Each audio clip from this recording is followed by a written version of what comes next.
Good morning, good morning, good morning, my friends. It's another awesome monthly segment with my buddy Phil. We've got a full agenda to talk to you about today. So for those of you that are just tuning in, grab a cup of coffee, grab a cup of tea, grab your egg McMuffin, grab whatever it is. We'll give you a few seconds. Phil's got an official Phil coffee cup. You can buy those on Amazon or Walmart.com.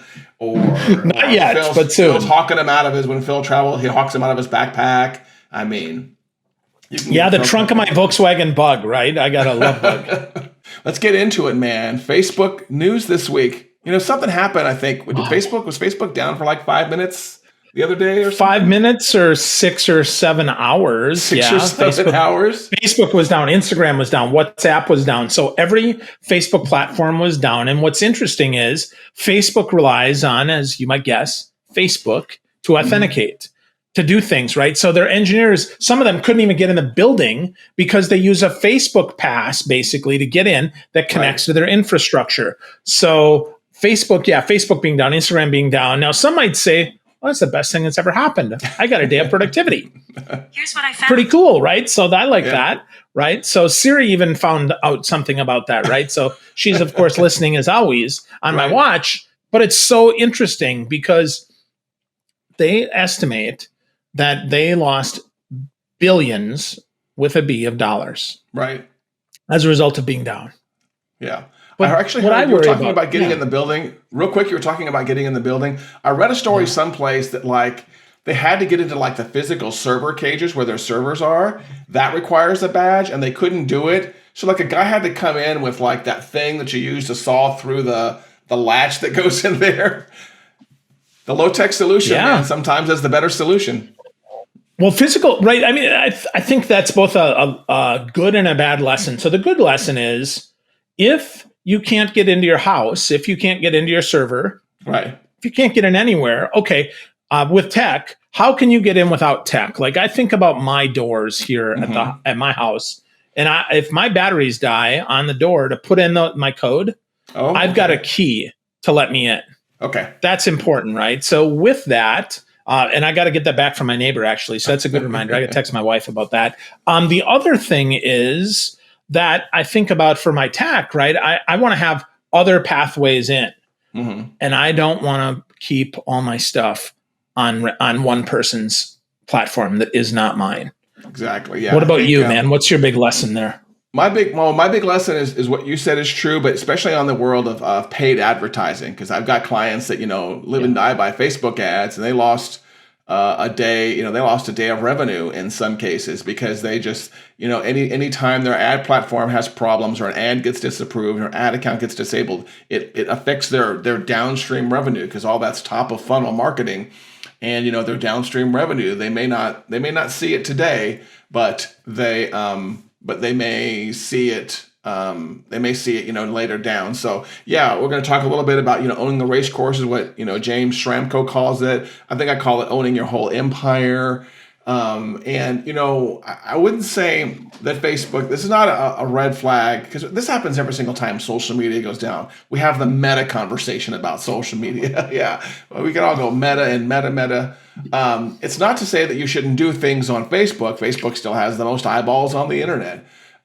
Billions and billions of eyeballs every single day. But as always, it's good to diversify.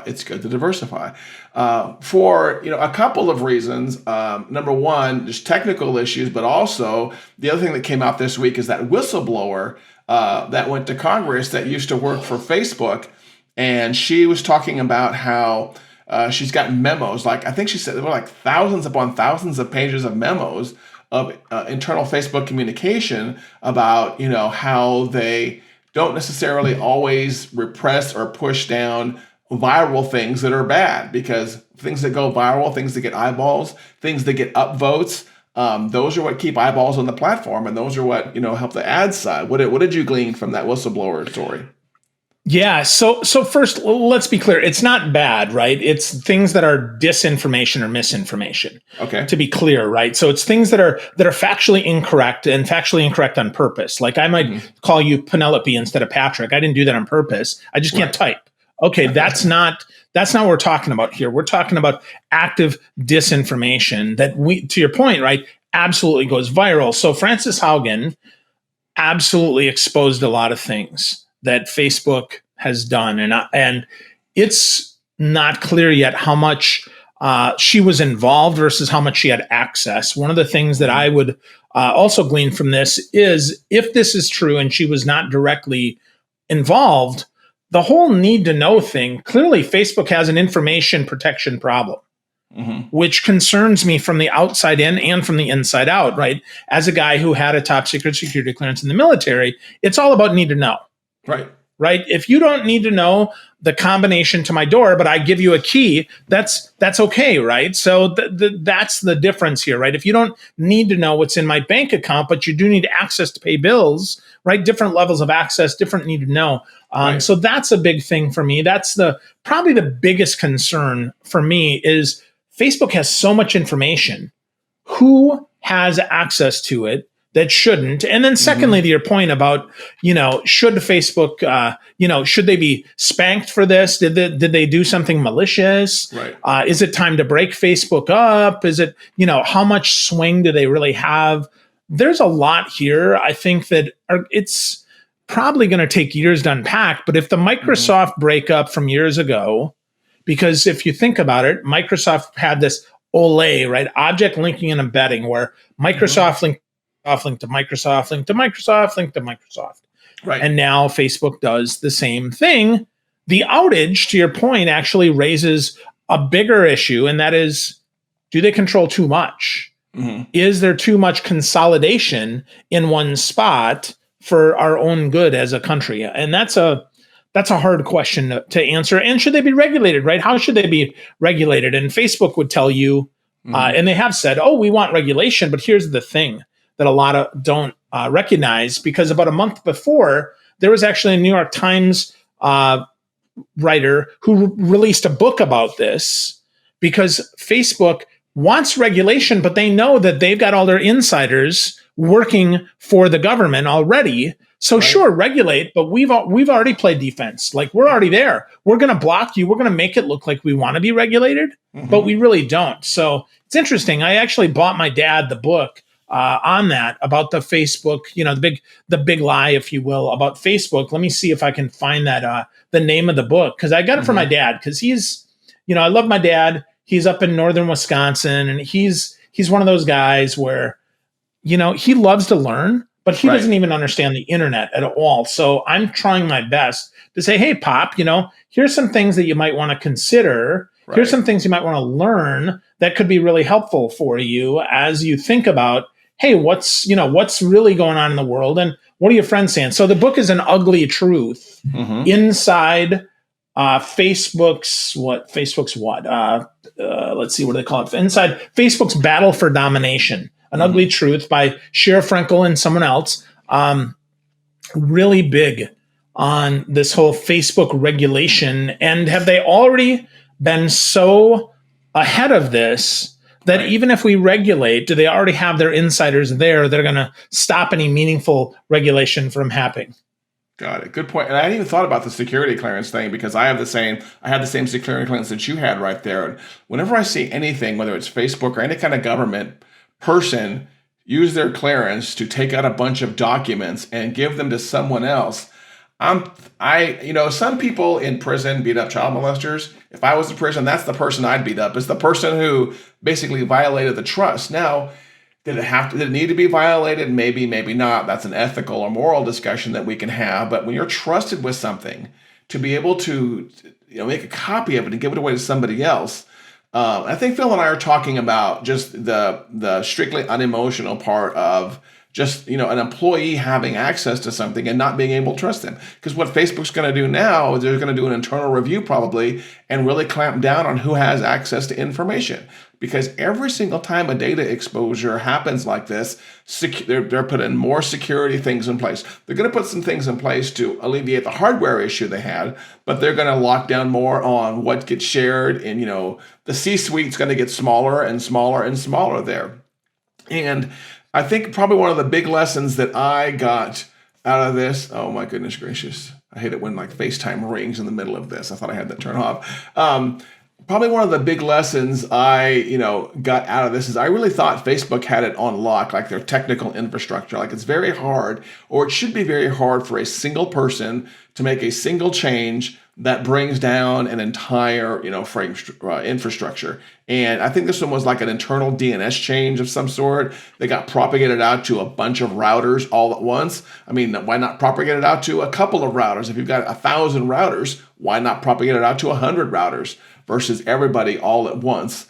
And so, there's various lessons there. I do think it's a good lesson though to remind people to make sure that you diversify your ad spend and make sure you diversify your social sharing there. Just take that away. Go read some of the articles on this. But as always, don't bank on everything being on Facebook. And I'm doing some things in my business, like by building a social network on a third-party site. But still, again, that's probably the big lesson out of there. Since we're going to be talking about content, syndication and production and things like that, I know you brought up some news during our pre-show about Instagram TV. Now, I have to admit, I am out of all the social networks, Instagram may be the one I'm the most ignorant on. So I rely on Phil on this one. So what's going on with Instagram and Instagram TV, buddy? So IGTV or Instagram TV was a separate, like a separate tab and a separate feed of long form videos.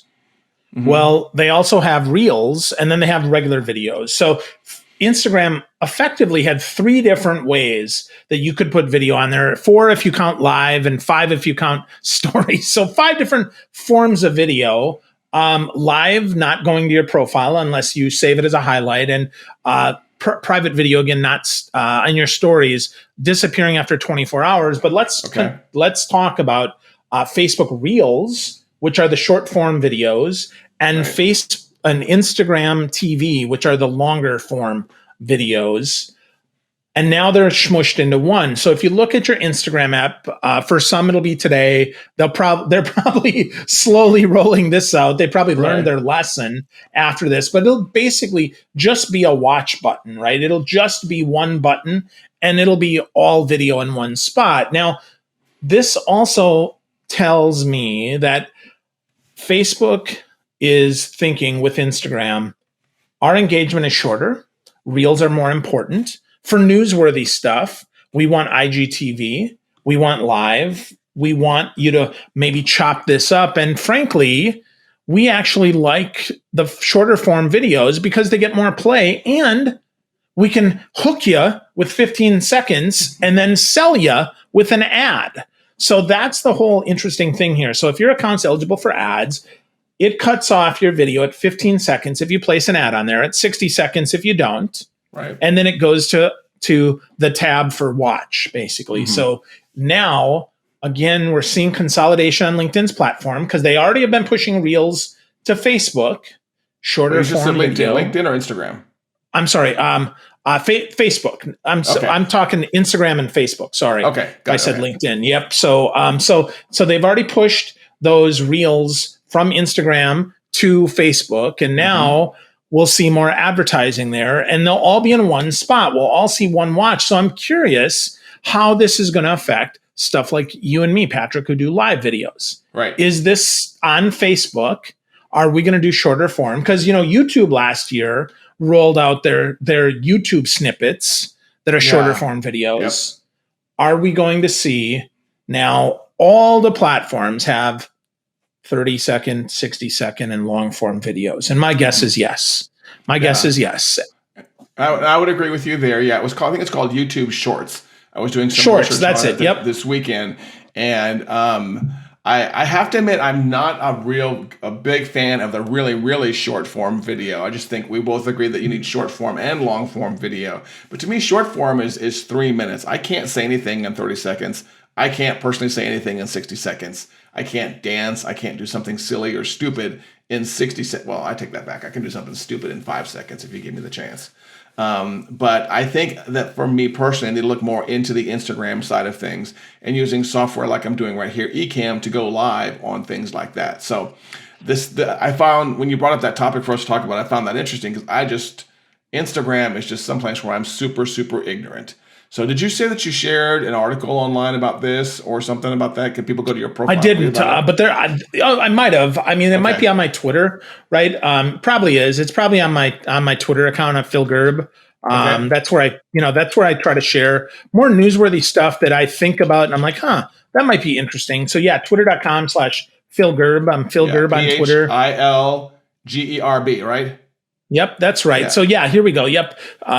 So Social Media Today wrote an article about it, and I shared that article. I'll pin that to the top of my profile so people can see that article. Got it. And make sure if you're not following Phil on Twitter, you go follow him. And again, it's at Phil Gerb. I would have thought about it ahead of time. I actually should have put our Twitter accounts down here at the bottom. Yeah, next time, right? Yeah. Right. So, so we like to cover the news, and we've done that. If you're just kind of catching us in the middle, go back a little bit. We talked about the Facebook outage. We talked about the Facebook whistleblower thing. We talked about Instagram TV. But our main topic today, which I have to admit, Phil came up with, and it's a really great topic, is content distribution. And I'm going to give a real quick thought of what I think content distribution is that I want to hear from Phil. And then we're going to just kind of go through some points, some good tips, some bad tips, some tips and tricks, some things you need to know. Because again, this is a world where Phil and I deal with this every single day. And if you don't deal with it every single day, don't fret, because you cannot know everything. I just admit, I don't know Instagram very well, and I don't know LinkedIn. Anyone that wants LinkedIn information, I send them right over to Phil, because you just cannot know everything. But today we're going to try to educate you a little bit on content distribution. So I like to think digital content distribution to me is a little bit like the real world content distribution. You know, you're in a recording studio, you record a show. It could be a radio show. Let's stick to like radio shows and TV shows. You record that and the cameras stop. And then if you do nothing, nobody will ever see it again. No, what shows do, like SNL, is they'll slice it and they'll dice it and they'll put it on their Instagram, they'll put it on their Facebook, they'll put it on their YouTube, they probably put it on the NBC blog and the NBC website someplace. I wouldn't be surprised if NBC has, even their own video hosting platform to make sure they have, complete control of their videos. So to me, content distribution is what happens after you press the red record. No, after the recording stops, getting that to multiple places. Am I pretty close there, Phil? Yeah, no, I think so, right? I think you're absolutely talking about distribution. I want to share one more thing and then add a little bit about distribution, and that is I want you also to think about content syndication. Okay. Syndication is where your things automatically go to different places. So for instance, in an audio podcast, you have syndication places. They call it distribution, but I would really argue it's syndication, meaning you record once and then it automatically goes places without you touching it. Right. I would consider that syndication. Distribution absolutely is the forcing of things to go to platforms other than the native one. So natively, where this first existed for us might be on Ecamm, and then we syndicate it to Facebook. We can syndicate it to YouTube. We can syndicate it to LinkedIn. So the full piece is there. But then exactly what you said, Patrick, as you cut it up, now we need to think, okay, do I have a private app that I can cut this up for? Do I have a podcast that I can cut a piece of this up for, an audio only podcast? Do I want to take that and use otter.ai and transcribe this and turn it into an article for, here we go, some more distribution places, a LinkedIn article, for an article for Social Media Today? If you're a writer there, it might go somewhere else, right? Instagram, Facebook, LinkedIn, TikTok, you name it. It could go there. And if you think about syndication as automatic, distribution really as repurposing, repackaging, and reformulating so that it fits best on the platform. We talked about Instagram Reels. A reel, right, is nothing more than a quick video that you shared. Now, not to be confused with content promotion, which is if you took our video and then we recorded a video at the beginning or some other time that promoted this, that said, hey, you got to catch the Phil and Patrick show because we're going to talk about these things, right? But promotion is important too, right? So you need all three. You need to think about syndication, you need to think about distribution, and you need to think about promotion because all three matter.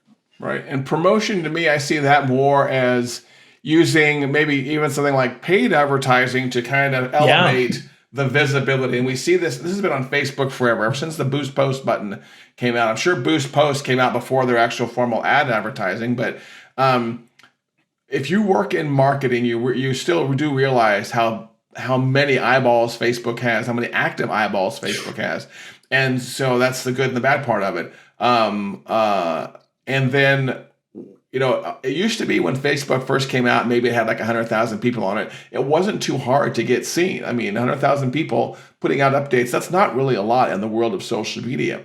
But then once they started getting into the multiple hundreds of millions and the billions, and the hundred millions and billions, Facebook realized, I think, they couldn't show a particular piece of content to everybody. And so they came up with formulas to basically make it that if I did an update, maybe the people who follow me more closely, like Phil or some other people, would see it, but maybe some of my other friends wouldn't see it. And that's basically what advertising is on Facebook and post boosting, is making sure that you're paying for more eyeballs. And that's, when you think about advertising and marketing in general, that's really what you're doing, is you're paying for more eyeballs. If you're buying one of those hellacious big billboards in Times Square, you know that there's millions of people probably go through Times Square every day, if not every week, if not every day. You're paying for access to those eyeballs is what you're doing. And that's really big in the world. So we've got the 3 different ways that Phil talked about: promotion, syndication, and distribution. Let's talk a little bit about, I'm trying to figure out what would be good. Maybe we talk a little bit about, is there like a good medium to start this on? We can take this conversation in a direction you want. But oftentimes when I talk to people about creating content, the conversation comes up, well, which should I do? Should I blog more? Should I do more of a podcast? Because I hear podcasts are all the rage. Should I do more Instagram TV? Should I do more YouTube?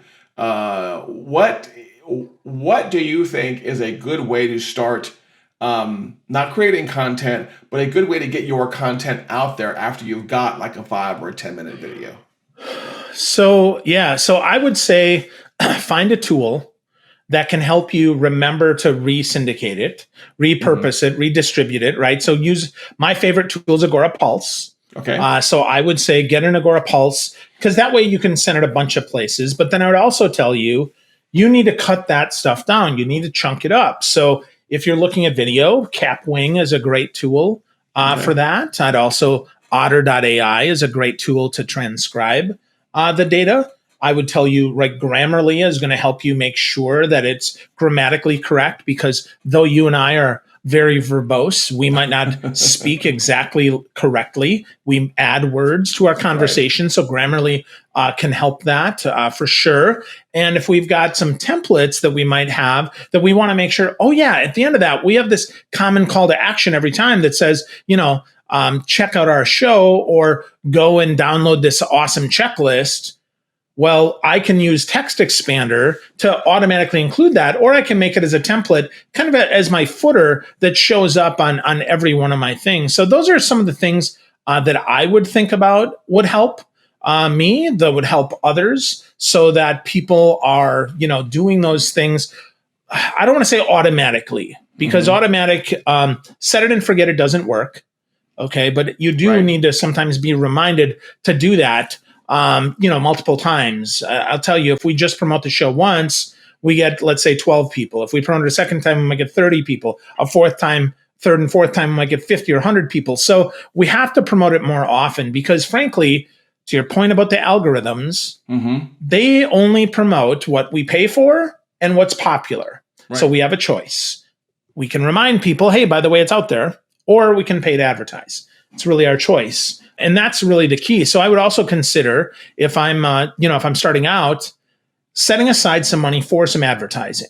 Right. Set aside some money to actually share this in front of not just eyeballs, but the right eyeballs. Right. Who's my target? Who do I want to talk to? Who would be best if this would get in front of? Because frankly, I don't want virality.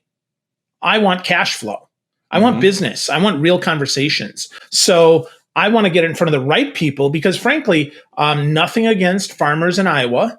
My dad is a farmer from Wisconsin, right? So, or farmers in Wisconsin, or farmers wherever you are. But my content, our content, Patrick, is, I don't have an upsell. I don't have a way to monetize working with a farmer. So it's great if they get our content. I hope that they find it valuable, but I wouldn't purposely pay to get it in front of my father, right? Or someone like my dad. That's, so that's where advertising comes in. So maybe set aside $50, $100 a month for some advertising, and that would be it. So cut it up, advertise, and then maybe even ask your friends, right? Send that privately and say, hey, Patrick, this might be valuable for your audience too, right? This is why I really recommend you should connect with your competition and your peers, because sometimes it's like, oh crap, I got nothing to share. Oh, that thing from Patrick would be perfect. I should put that out there. Yeah, I'm really big on that, especially on Twitter. Like, I go to my feed of the smart people I follow, and I try to retweet people's stuff multiple times a day. Number one, because they're really smart people, but maybe I might get some reciprocal work out of it at some point in time, to where they might share my stuff. I was going to talk a little bit briefly about and I'm looking at our list of items here because I've got so many good things here to talk about. Probably let's talk about this. Old content. Is content like the things that you and I do, like marketing and advertising? Would you say that it's timely or timeless? Like, if you and I did like a video show like 5 years ago about Twitter of some sort, is that something that's only good for like the next 5 or 10 days after we did it? Or do you think it's more like something that we can, use year over year over year? And one of the reasons I think about this is because you like Agora Pulse, I like CoSchedule. And CoSchedule is really good about, you just put something in a queue and it takes these very broad rules and it says, take this article, share it now, don't share more than like 3 articles from this category this week, and then don't reshare this article for several months. So one of the things I noticed when I started first using tools is sometimes like my same piece of content would go out over and over and over in a week, and it would annoy people. Versus, a tool like CoSchedule, and I don't know if Agora Pulse does this, it's smart about like spreading it out so people don't get the same blog post 5 times in a week. Do you think that you think it's really good to like repurpose content, or what's your take on that? Well, to your point, I think reuse old content. That's what I mean. I think the answer to that is it depends, and it depends on, how much of it. So this week we talked about Facebook news. Right. Probably in 2 weeks, that's probably no longer news, and we could cut that piece. Now, that being said, we're talking about strategies and tactics that, if they're still valuable, and I would argue we typically talk about timeless strategies of diversification, distribution, right? I mean, this is not going to change. Even if you hear Twitter and in 15 years Twitter's dead, it doesn't mean that the strategy of sharing it and cutting it up into bite-sized pieces is dead. So I would tell you that, you should create, first of all, a balance of content, some that is evergreen and some that is avocado, right? That's important because, right, avocados are that's a really good way to put it. That's very good. Yeah, because right now it's super valuable to talk about the Facebook hack. Right. In 3 days, in 3 months, in 3 years, who cares, right? So if it's evergreen, go for it. Share it again. Queue it up. Make sure, though, that Now, that being said, you could also go back and update your examples. If you have strategy that is still evergreen, but the content you talked about, the example that you gave, for instance, I'm going to date myself here. If we talk about Enron, most people that are watching this don't have a clue. Don't have a clue what the hell Enron is, or AOL, right? AOL was Facebook before Facebook was Facebook. Yeah. I mean, AOL, really, right? It was a gateway. We had a lot of AOL coasters in our house with hundreds of hours on them. No more AOLCDs.com. You could send them in, and they'd put them together and make stuff with them.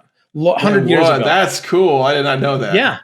Yeah, a long time ago. So that, right, that's timely, but not timeless, right? If you're like, Phil, you mean people put music CDs in their computers and they would connect to the internet that way? Yes, they did.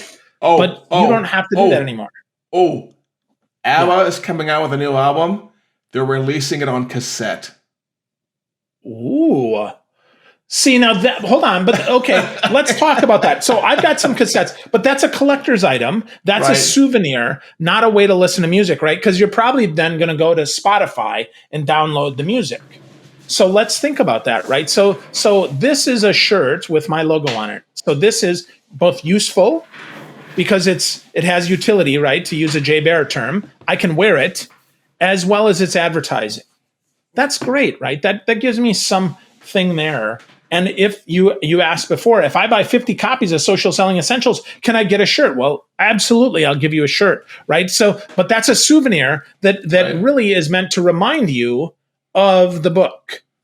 Just like ABBA saying, I'm going to give you a cassette. So think about this. If you're a business owner, think about how can you make your business more souvenir ready?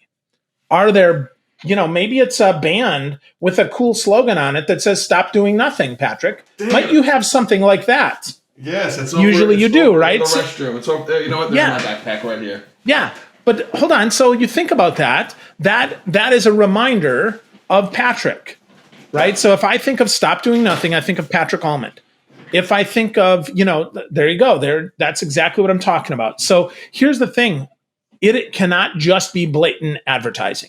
Right. Unless it is something that makes people smile. So for me, right, it could be something in the color orange. Because orange is often associated with Phil Gerbyshak. For those who know me, right? Yes. For those who know me. For those who don't, well, orange is associated with something else, right? And that's okay. But it's a souvenir that allows people to take me home with them in a meaningful way that reminds them, ooh, this guy, that's what he's all about. Yeah, that's part of your branding. And hopefully, if you educated someone, they're going to remember that also. I just realized that it's just purely coincidence that you live in Florida. And what is Florida like the Orange State? And in Orange County. And do you live in Orange County? I do. That is funny. I had no idea. Yeah, so, Orlando is in Orange County.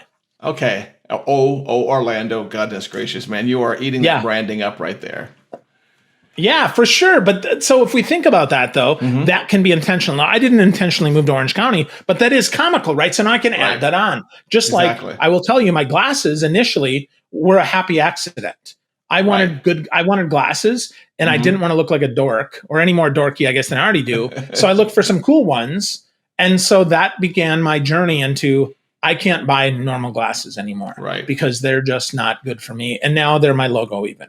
Yes. That's beautiful. That's beautiful. So you bring up some good points about, the importance of producing content that's reusable and memorable, things like that. Really old content. For me, I actually found some videos on YouTube when I first started doing YouTube stuff of like really bad cameras I would use, and I've been tempted to take them down sometimes. Like there was that little one thing. It was like a little camera, looked like a little pack of cigarettes, had like a little screen on it. Had a flip cam. Was a flip cam, and the little USB thing would pop out of the side. So after you record the video, you would pop the USB into your computer and you would take that video off. I've got YouTube videos that I recorded with my flip cam, and it was just embarrassing. And so many times I've been tempted to take them down, but they still get views every now and then. And so I think it's also good to see like the evolution. If you're someone who's into content syndication or repurposing or whatever, it's good for people to see the evolution of, you going from a beginning content producer to an end content producer. I did want to Well, we'll see though. Hold on. We'll see if that's true because, Roberto Blake, actually, funny enough, we talk about that. This morning, Roberto Blake said that he is going to take down videos that have gotten 1 million views. Because he wants to see if old videos, right? If that, if that actually increases his overall view count. So that's really interesting to me, right? That I'm curious about that. Here we go. He tweets an hour ago, deleted 1 million views, running an experiment on the recommendation system in terms of unlisting older videos that no longer get impression views and don't relate to the existing target audience. Right. Collecting data for 100 days. So I am absolutely going to take a look and see, how does this work? So I tweeted back to him, Roberto, I'm looking forward to this. How, can't wait to see your, see how this works out for you. So 90 days takes us to December 15th. If you're watching this, it's the 6th of October. If you're watching this on replay, it may be later, but not 100 days takes us out 93 months, right? Plus 10. So right around December 15th. So I'm going to check in with Roberto and see what happened to him. I've got it on my calendar on the 15th of this, or actually, hold on, I'm wrong. The 15th of January. I apologize. We're already in October, right? So I'm going to check in with Roberto and see how the heck did this work? Was this useful? Was this a good experiment? Does he get more? Because I don't know, Patrick, to your point, do we want to show people the evolution? Do we want them to see off-brand? I don't know, right? I don't have that answer. I'll tell you, my YouTube channel has the first video I ever uploaded is a video of me slow riding a mechanical bull. Oh, that's got to be so many twisted thoughts come to mind. Was it in slow motion video on purpose, or did they purposely make the bull slow? Yeah, well, dude, I can't ride a bull. I'm from Wisconsin, not from Texas or Oklahoma, right? So they had it really slow. And instead of getting bucked off the bull, I slid off the bull, right? Really lame. It's still on my YouTube channel. But the thing with that, right, I think about that. Do I want people to still see that? Do I want them to associate that with my brand? I don't know, right? I don't have an answer for that. So I need to really think, okay, do I have that? And then the other question. Do people actually go back and watch videos from 8 years ago? My take on that is they watch what they're told to watch. People watch content on the internet that they're told to watch. Whether we go through it overtly, like here is a link, like you tweet out a link to that YouTube video, or something where your videos suggest other videos. For example, one of the YouTube strategies I heard recently is that to go look for popular videos, really insanely popular videos, and name yours in a similar way. That way yours come up as a suggested video when someone's done watching that video. So you can basically dovetail. So I think that the platform will basically tell you what to watch. So for example, when I go here to youtube.com. I'm going to go to the homepage. And by the way, I tweeted back to Roberto, letting him know we're talking about him. This gentleman who does really good, talks a lot about content, video, really good content, is a guy named Roberto Blake, Roberto Blake.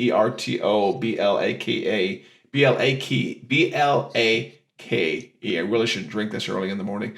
On Twitter. So if you're watching us, make sure you go follow him also. It sounds like Phil and I both follow him.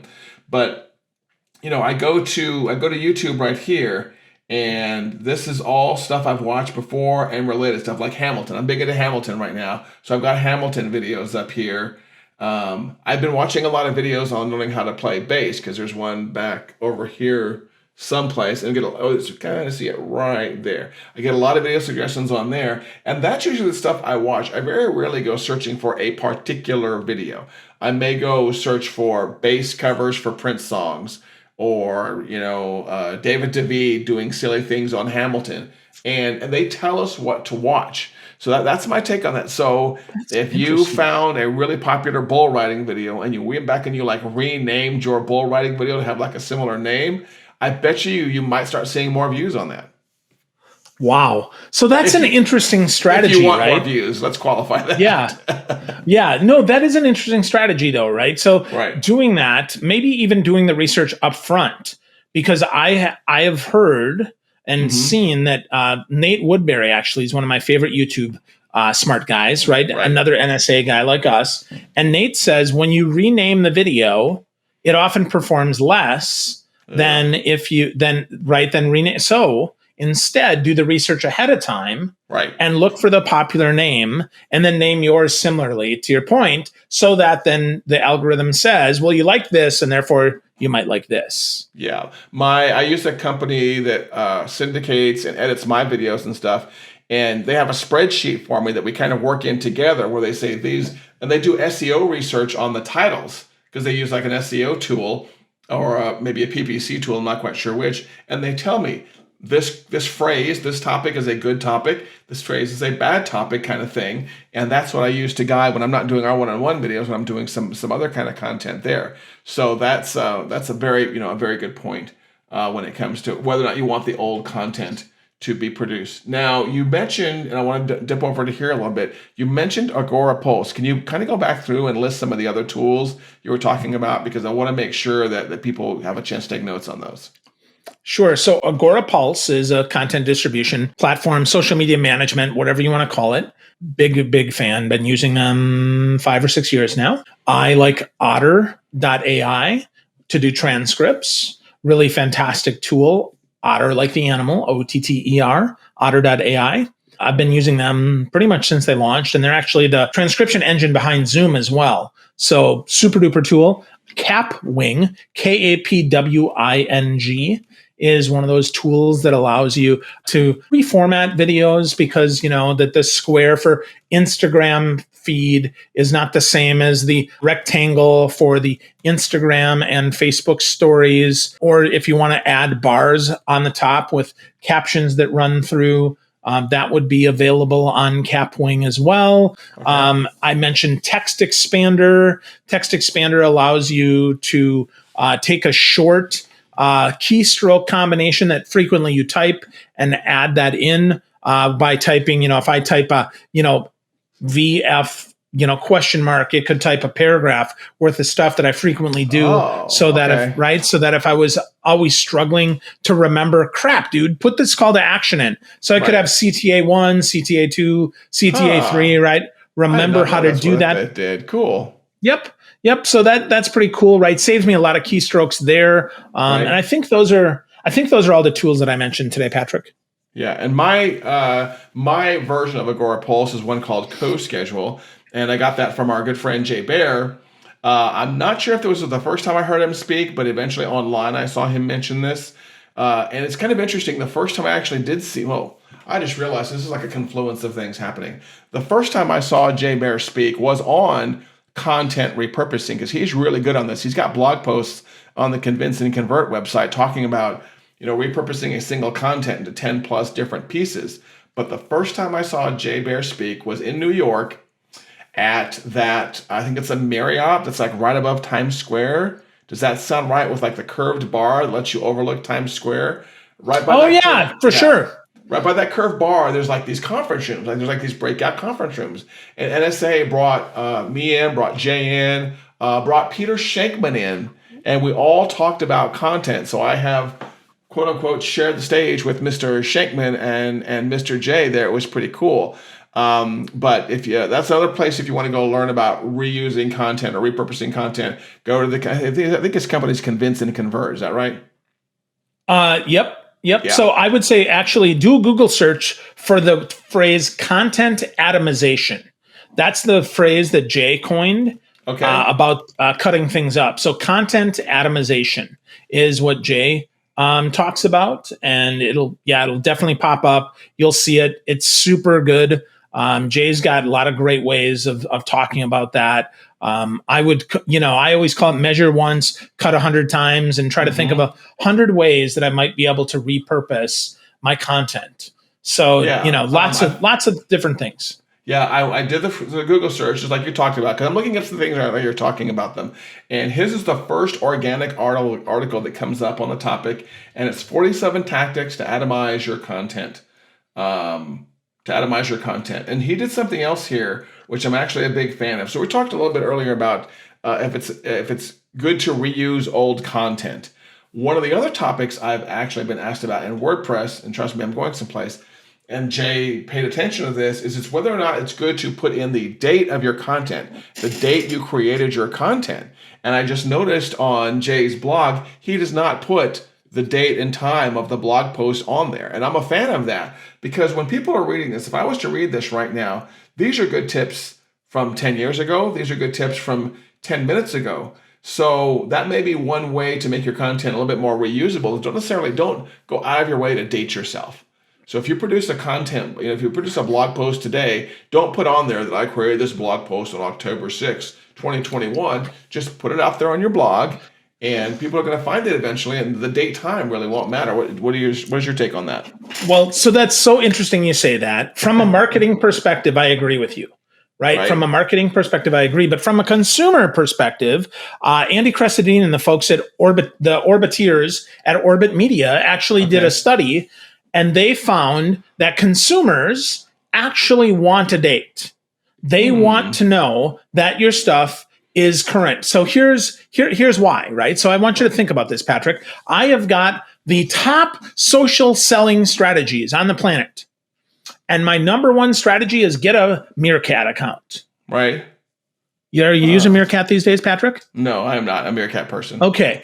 But if I could see in the Google search that this is actually from 2013, and Meerkat, because Meerkat is no longer a platform. Right. Okay. Meerkat died a long time ago, an untimely death. This was, so if instead I would find then an article that is from the last week or this year at least, right? So top statistics of that. So I think some articles absolutely need dates. In fact, in Jay's article about repurposing your content marketing, go all the way to the bottom. Okay. And you'll see Jay has got Periscope live video broadcast. From what I understand, and I could be wrong here, but Periscope is no more. I think it actually is. I just don't think, I'm going to look it up because, by the way, I found the replacement to Meerkat, something called House Party. Sure. Okay, but there's a replacement, right? So hold on. Right. So here we go. Is Periscope, let's see. Periscope was an American live streaming platform for Android and iOS, discontinued in March of 2021. Yep.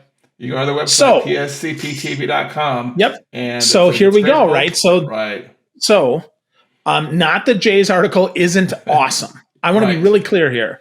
But if I'm looking as a consumer that might make a buying decision, this might be different, right? So I would tell you, test it out.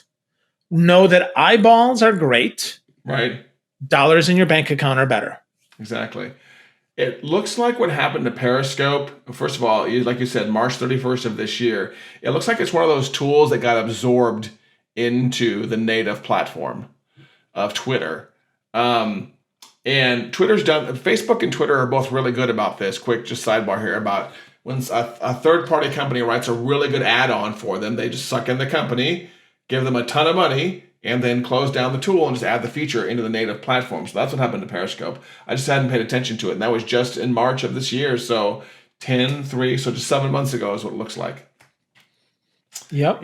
Pretty interesting, right? So I don't know that, right? I can't give you a definitive heck yes, do this. I would tell you test and try and see what happens. And if your stuff is timeless, well, then you don't need a date. And if it's timely, you probably do. And also, it would not hurt to go back maybe and revisit. If you're someone who did a tactical blog post like this, to go back and revisit, because you can just update that. Maybe Jay could probably update that blog post in parentheses and say, updated October 2021, Periscope is now here. Click here to read my article on this new thing. So you can do maybe some intro linking in your own website as you produce new content, linking back and forth to old content. Because if that's the case, in the beginning of the new article, I would say, click here to read our original article, and then have the original article link here, so you got some two-way linking there with. For those of you that are big SEO fans, you want some intro links in addition to some external links on your website right there. So, okay, so I'm looking over here at our notes here. We've talked about the news. We've talked about content distribution, syndication, and promotion.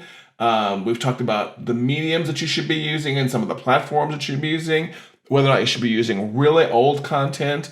And Phil has done a great job of covering the tools that you should use. I don't have as many tools in my hip pocket as he has in his.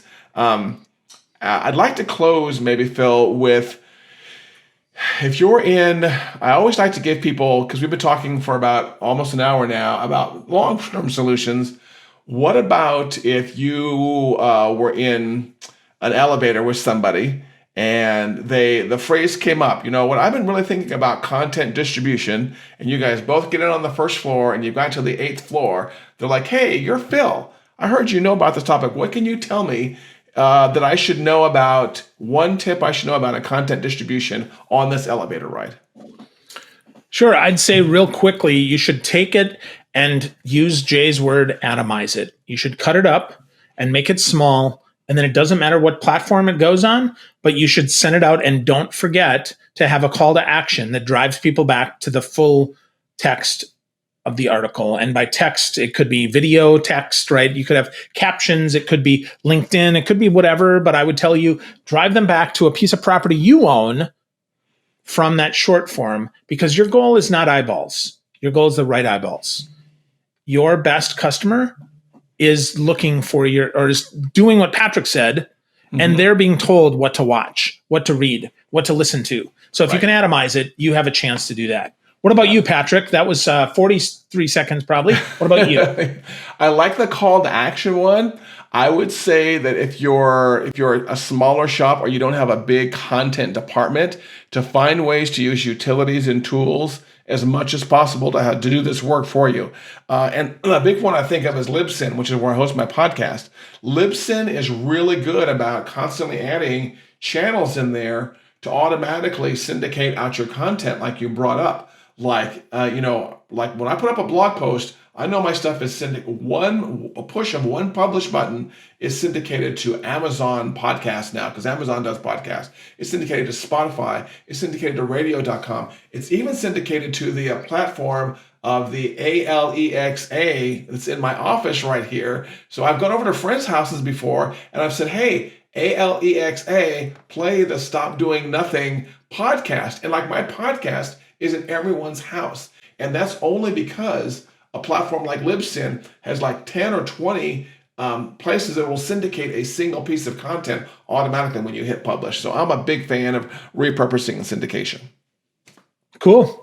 That's great. So, me too. Everyone, thanks as always. Thank you for watching. Phil, thank you for an hour of your time today, sir. If you have not done so yet, make sure you follow Phil on Facebook. His name is very easy to find, Gerbyshak, G-E-R, let's see if I can get this right, Gerbyshak. Pow, that's it. Pow. After 10, 20 years, you'd think I'd make sure I could do that without any hesitation at all. And he's also Phil Gerb on Twitter, Phil Gerb, and we just hopefully get a response back from Roberto Blake also, because I just pinged him on Twitter. And I'm Patrick Allmond on Facebook, Patrick Allmond on Twitter, all over the place. And because we are both really big into video, I would encourage both of you to go follow our YouTube channels also. But we try to do this every monthly to educate you guys. This will be on the podcast and the YouTube channel later, as well as all over Facebook. As always, thank you for watching. Remember, when it comes to all kinds of content stuff, what's the secret?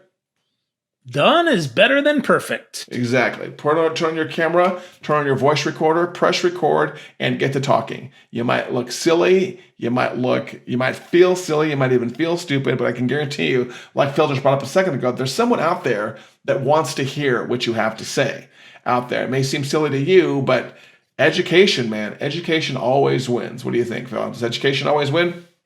Education plus a little bit of entertainment equals exactly what we want, right? So give it your best energy, though, right? Like sit up straight, give us your juice, and then go. Because done is better than perfect. I agree with you 100%, my friend. And I've been leaning in this time. Dang it, I've been leaning in. I need to take Phil's thing. Maybe get one of those cool gamer chairs and sit up a little bit more straight.